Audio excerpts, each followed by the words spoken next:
দেখেন টিভিটা auto search দেওয়ার পরে কেমন দৃশ্য, ছবি তো আসছে না, যদিও বা আসছে মাঝে মধ্যে আসছে, আপনারা ডিসপ্লেতেই দেখেন সমস্যাটা কি।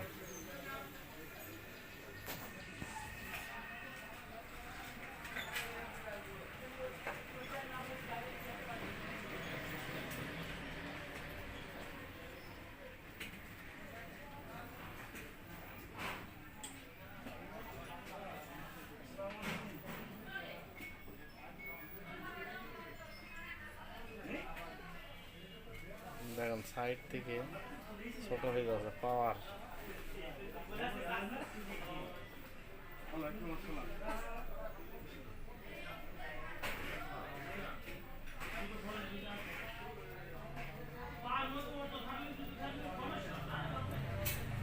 আপনারা ভিডিও তো দেখতেই তো পারলেন, এই সমস্যার সমাধান কিভাবে করবেন আমি এখন সরাসরি আপনাদেরকে এই সমাধানের দিকেই নিয়ে যাচ্ছি।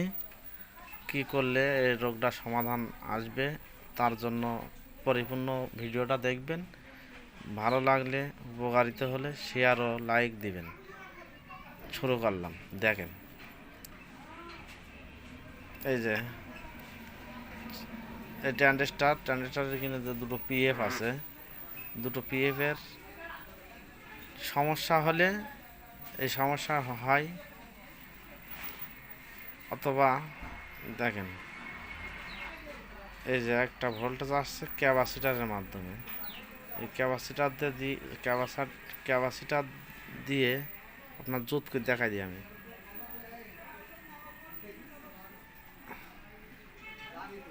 সুন্দর করে দেখাই দিই, নাই তো আবার বলবেন যে ভাই বুঝতে পাইনি।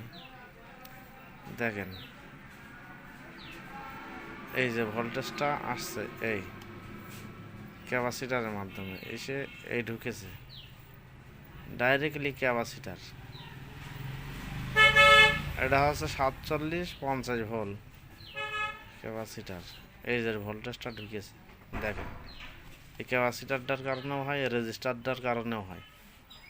তারপরে আবার দেখেন এদিকে চ্যালেঞ্জ বক্সের এদিক থেকে দেখায়, যেমন এখানে কিছু রেজিস্টার আছে, এই রেজিস্টারের গোড়া কাটা থাকলে সমস্যা হতে পারে। এই দেখেন আপনাদের মূল দেখাই দিচ্ছে, এই যে এটা হচ্ছে একটা ক্যাপাসিটার, এই ক্যাপাসিটারটি লড়ে গেছে, তার কারণে এই রোগটা আসছে। এই ক্যাপাসিটারটা সমস্যা থাকলেও এই রোগটা আসতে পারে, নড়ে গেলেও আসতে পারে, সমস্যা থাকলেও আসতে পারে। আশা রাখি এই রোগের বিষয় আর কোথাও আপনাদের ঘাটাঘাটি করা লাগবে না। দেখেন ইনশাআল্লাহ ভালো লাগলে শেয়ার ও লাইক দিয়ে উপকৃত করবেন, যেন আরও ভিডিও তৈরি করতে পারি ইনশাআল্লাহ।